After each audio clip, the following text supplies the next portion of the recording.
Hello everyone, welcome to This Day. We hope you had a beautiful weekend and a happy Valentine's Day. It is Monday and it's February 15th.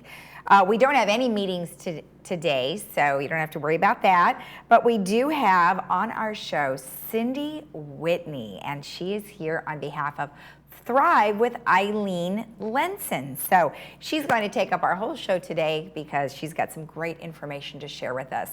Let's go ahead and give you our COVID-19 vaccination information that we usually do, resources just for you. Of course, you can always contact the Laguna Woods Vaccine Hotline, which is 949-594-2533. And that is if you have any questions relating to the vaccination program that we do here in the village. Then if you have additional questions, we actually would prefer that you go to the website first, which is lagunawoodsvillagealerts.com. There's an FAQ page there that you will be able to get most of your answers to many of the questions you may have.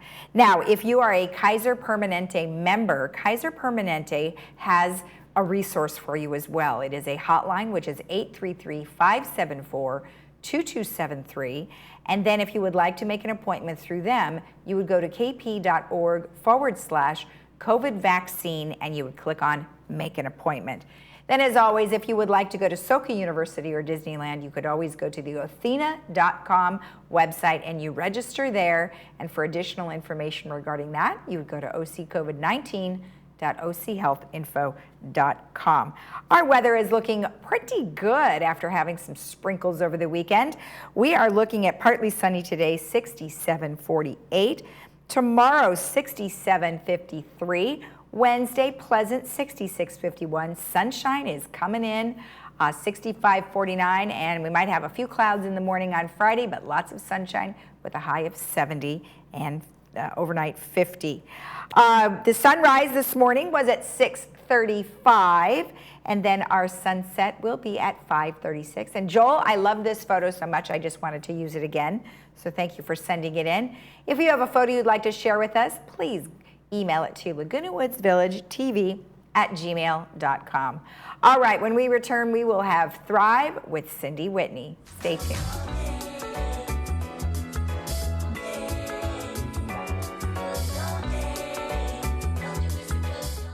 People with hearing loss only know the way they hear, not how much better they should be hearing. How well are you hearing? Are you understanding 60% or maybe only 30%? You don't know unless someone measures your hearing understanding ability. People are wearing hearing aids that are underfit with power, not programmed properly, the physical fit is too loose or too tight. Find out what your understanding score is with a special word test from Advanced Ear Care. Stop in today and tell them Stuart sent you. At the Memorial Care Breast Center, Saddleback, you will always find a friendly face to guide you through your annual mammogram visit. Our staff, dedicated subspecialist breast radiologists, knowledge and innovative technology await your visit to our center. With the Laguna Woods shuttle service right at our sidewalk, this convenient location offers you quick access for your appointment. You can expect nothing but the best for all your breast health needs at Memorial Care Breast Center, Saddleback.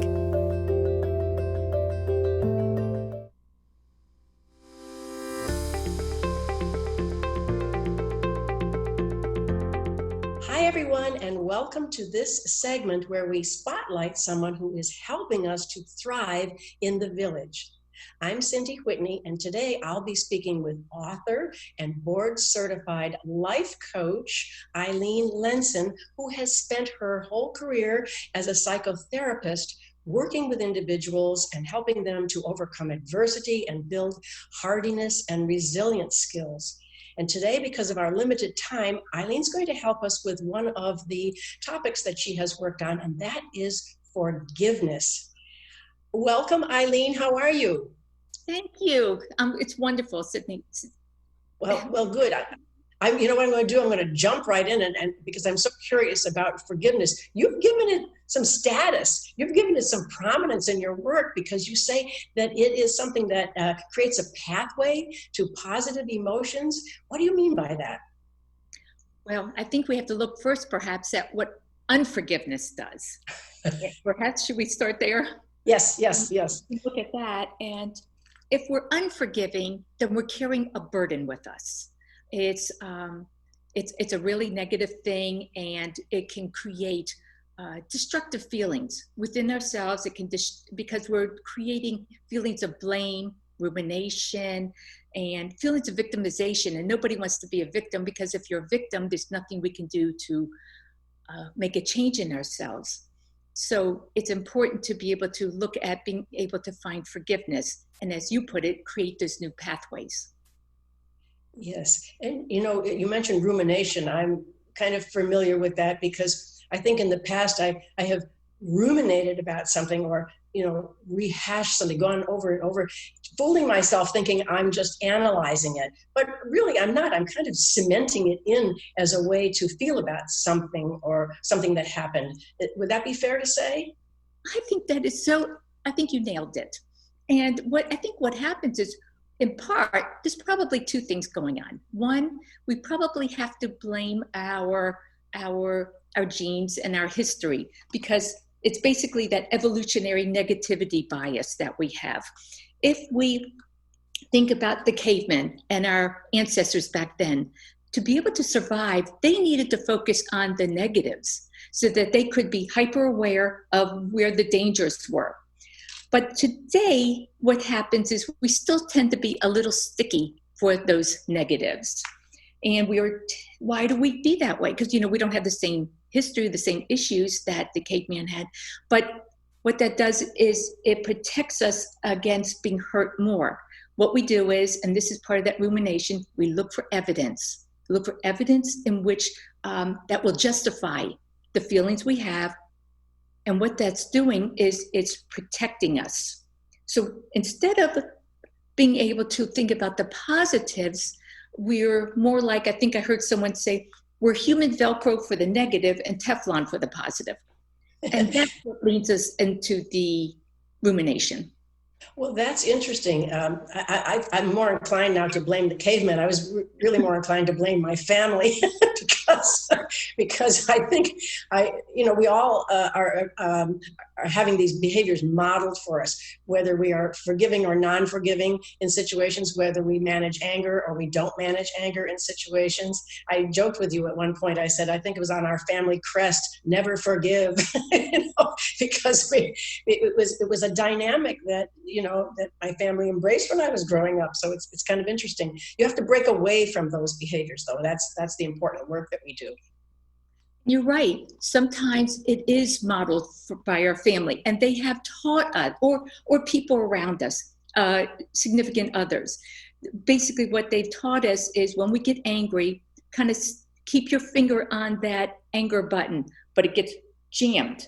And then what happens is it's jammed in the on button, in the on position, and our anger just escalates and escalates. And so then you're getting into that, you bypass anger, get into that rumination, where it's all backward thinking.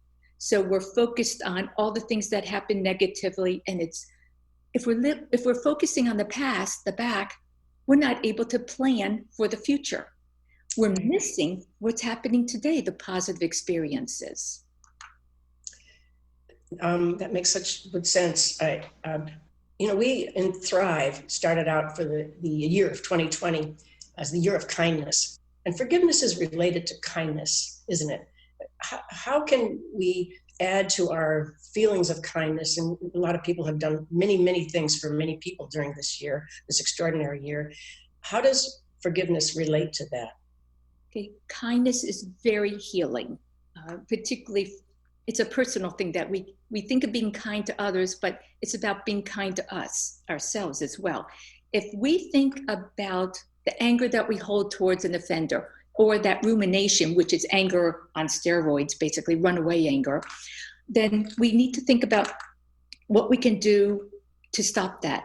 And if we realize that we have control, we have total control over it. It's all in our heads. If we can control what we're thinking about, then we'll realize we have choices in terms of how we feel and how we act.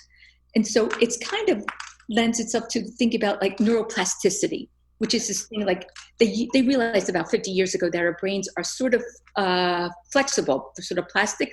They're not totally formed, so we don't have to be all like the genes that we got from our mother and father, but we can influence these things called like neural pathways. Those negative thoughts become very entrenched in our brain. It's like the highway, and you're used to going over it. More you go over it, the more familiar it is. You don't even think about it when you're driving up the highway. Sometimes you're so comfortable. Well, those are negative thoughts that we're developing a comfort level with. That's a concern. So we have to halt that never-ending suffering that we're experiencing at the hands of someone else or an event, and regain control for ourselves. And we do so by that self-kindness that you're talking about, establishing positive thoughts. And it's going to be hard sometimes, because understandably we're going to bounce back to the yeah but they said and all those negatives. But with work and conscious effort, we can strengthen the positive neural pathways in our head. And the good thing is those negative ones will start to atrophy and not affect us. And we'll really be able to find new possibilities in life. Well, I'm going to go right for a contemporaneous relevance right now, because we've, the last few years, I know a lot of people who have lost friends, family members. There's a polarized feeling in our society right now, not just our community, but everywhere. And people need to come back together. Give us some advice about how forgiveness can help us as the larger community in the future months and years to come, where we feel differently and can care about each other again the way we used to. That's a big order. I know. And it's not easy. And yes, many of us, a lot of us are feeling that type of pain. I think that some of it comes with compassion. And the more that we can try to understand where someone else is coming from and not personalize it, then that can help us to move forward and to find, I think it's important to find that commonality with someone else. I think it's about not trying to convince someone else of our position, but rather just respecting the right that they have a choice that's different, but we want to take the good from that person and hold on to those relationships. We've got to be careful that we don't socially isolate ourselves. And some of that can be happening both with the COVID and with the political situation. Yes. And we lose people. We tend to pull more within ourselves. But we're human beings. We came into this world because of human beings. We need people in our lives. And we will not only be affected emotionally if we distance ourselves too much from the other people, but it can affect us physically as well.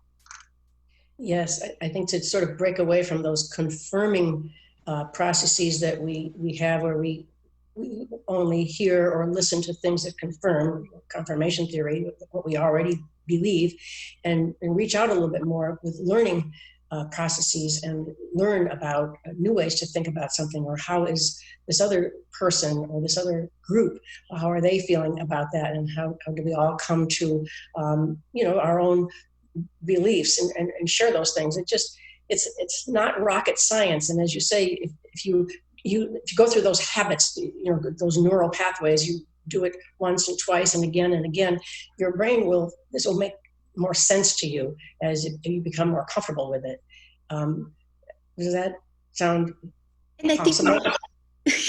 And we have to realize that, and it is possible, and it's a long journey, and it's not easy. So I don't want it to appear that way, but if we can realize that if we're angry at someone, the only person we're punishing is ourselves, that they're still continuing their lives as they were living, but it's us that we are hurting. And do we really want to do that? And when we realize that we have control over that pain to some extent, then it can free us up to move forward and to be in a positive way, and to let go. Forgiving is not about forgetting. No, and it doesn't necessarily mean that the other person was right either. I mean, you don't have to say that there was a right or a wrong here. You can. They may never acknowledge it. Right. We're doing it for ourselves. I mean, think about people who go to jail and they never admit it, or about the crime they committed. That's irrelevant. Forgiveness is strictly, it starts with us, it ends with us. Mm-hmm. I think that's one of the most important takeaways, is that you don't have to give that over to that other person that they were right in any way, or that you will ever forget what happened. It's that, it's done, and I'm moving on. And that's excellent. But to do so requires you or a person to allow themselves to be a little vulnerable. We hold on to anger because it gives us that sense of power. We're in control, because then we know that we're in control of what we can expect can happen to us. Right. We don't feel as vulnerable. And so it's hard to break that shield, that protective shield that we put up there. The trouble is it's isolating. It is, and it's unhealthy. I mean, to constantly be angry at someone, and that it's like that old thing that they say, you take the poison and hope the other person dies. I mean, that doesn't even make any kind of sense. You're the one that's harboring all of this anger and resentment, and the other person doesn't even know about it. So, what is the point of it? So, and it is unhealthy. So, it's funny when you said let it go. I was so happy to see the movie Frozen come out, because I thought, now there's an opportunity for parents to talk with their children about not hanging on to grudges or harboring, things that, anger with somebody. Let it go. And I thought, what a brilliant thing to do for a whole generation of children, to say, just let something go. And I'm sorry, because I know you're never going to get that song out of your head today, but it's something that we need to teach our children. Yes, but I think there's a bigger package in that too. Teaching them to let it go is not, you don't want to pair that with necessarily trusting that person again. Right. Because it may be, and it's not to forget. Right. Sometimes remembering enables us to protect ourselves and not get hurt again. Right. And trust needs to be earned. So maybe we still want to forgive that person and let it go, but not to put ourselves in an at-risk situation to be hurt. Yes. Well, is there, I know the topic of forgiveness takes up many, many, many pages in your wonderful book that we will also show a copy of your book on the screen. It's terrific. And we're going to be covering the other topics that you have. We have courage, perseverance, persistence, and hope are the other topics, and we'll be covering those as well. But are there any strategies that you could give people right now as they're living their day-to-day lives, that relate to forgiveness and good mental health and happiness? I think you touched on it in part by saying the self-kindness. Decide you're going to start there, and realize that although you can't change the past, and we're never going to remove likely all that pain and that hurt, we do have a choice starting today to do something different. And part of that self-kindness is, don't expect everything all at once. Look at it in baby steps. Maybe write down a list so that you can reflect on it, about some of the positive things that we did for ourselves. Perhaps there's different things that one can do, such as change the end of your sentences. Like if we're thinking about all the negatives and all that ruminating, and that's that downward spiral that it takes us on, you can have that thought, but then you have to balance it with, but I'm appreciative that I have whatever. And also being able to look at things in a broader perspective helps. I think you were touching on that somewhat, in terms of maybe establishing some pity for the person. Like that perhaps they are going through life bringing about this type of pain when things could be so different for them. And they didn't have to lose you in that process or that relationship.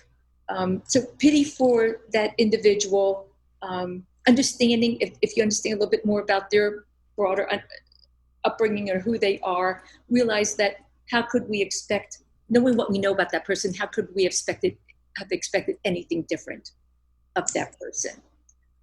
I think that that's great. That those are little things that we can be doing all the time to just keep us aware of the, the fact that we could be misunderstanding or misinterpreting somebody. We can contribute to that positivity too by reframing the way we speak to people, some of the terms that we use or the tone that we take, things like that. Are we projecting something where someone might misunderstand us? So, it's a two-way street. Well, that's really interesting, because then you're starting to touch on self-forgiveness. Usually we think of ourselves as being the victim, but a lot of us have done something for which we have some regret, shame. It tears at us, it burns at us, and yet we also need to examine that and find out how to move forward, which might mean going and really making amends to the individual we offended. Figuring out what we did wrong and being able to identify why we did that and to move forward. And so self-forgiveness is really important, because if we don't forgive ourselves for something we did wrong, there's a little bit of a risk of recidivism in it then. I just think this is so helpful, and I want to thank you once again, Eileen, for being with us and giving us your wisdom. It's really remarkable, and there's so much that we can learn from you. So we, of course, invite you to join us again very soon. We'll have another one of these segments, and I thank you for your time today.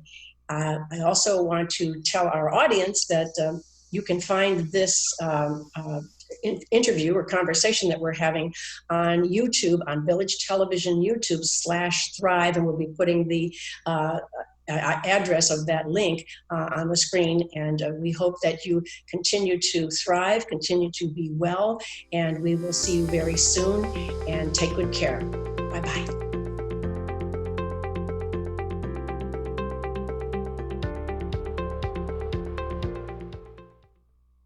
There are everyday actions to help prevent the spread of respiratory diseases. Wash your hands. Avoid close contact with people who are sick. Avoid touching your eyes, nose, and mouth. Stay home when you are sick. Cover your cough or sneeze. Clean and disinfect frequently touched objects with household cleaning spray. For more information, visit cdc.gov/COVID-19. This message brought to you by the National Association of Broadcasters and this station. Hi, I'm Vince Ferragamo. I spent some of my best years as an NFL quarterback, but today I've got a new team, and we're helping seniors who spent their best years fighting for our country, defending our freedom, and informing the nation. Our hometown heroes need help. AgeWell Senior Services is their lifeline. Nonprofit AgeWell can do all of this because you care enough to give. Please join me in supporting AgeWell. Donate today.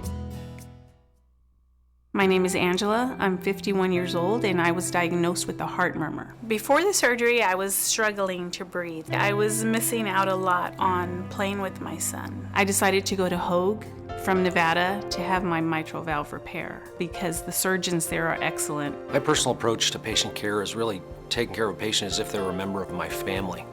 After the surgery, I can chase him and run around and play with him as much as he wants.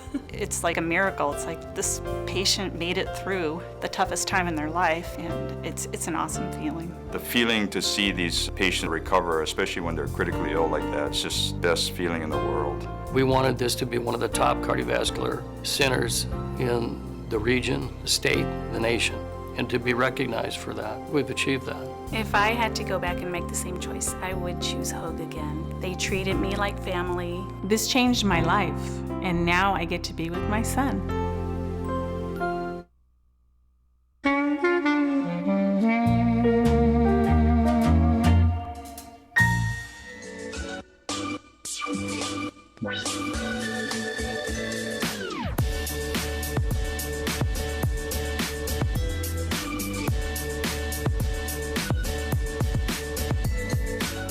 Our movie for today is Selma, and it is starring David Oyelowo. Although the Civil Rights Act of 1964 legally desegregated the South, discrimination was still rampant in certain parts, and it was making it very difficult for blacks to register to vote. In 1965, an Alabama city became the battleground in the fight for suffrage, despite violent opposition. So you can see that today at 2 p.m. with subtitles, 7 p.m. without subtitles, and that is brought to you by Memorial Care. All right, we have a couple of other little announcements that we would like to share with you. We have our emails that we would like to share with you regarding updating your email and your phone number. The emails that you will want to send to is residentservices@vmsinc.org. And that is where you can update your email or phone number if it happens to have changed within the last few years and you haven't let them know.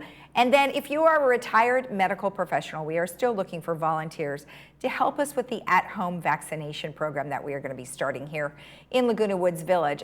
We ask that you be a volunteer to come and sit with the patient who has received the vaccine, just to make sure there isn't anything weird going on with them, that they feel sick or they're going to faint or anything like that. So we ask that if you are one of those professionals, that you please email us at info@lagunawoodsvillage.com. Now, love is in the air during the month of February. The Old Pros are doing a fun little thing, a celebration of joy, spirit of love with music, readings, dramatizations, humor, and more. And they're always so funny. And this is 7 p.m. on Sundays in the month of February, right here on Village Television. Now, we do have a mobile unit that is going to be traveling around South Orange County, and Supervisor Lisa Bartlett was one of the individuals that got that going, and it's called the One Stop Mobile Unit. And it will be traveling around, and it has lots of resources on it. It's like a library. They have resources for if you wanted to get a job. It just has a lot of different things that I think you will like. And so it will be coming around here, and the best place to find that information is at oconestop.com.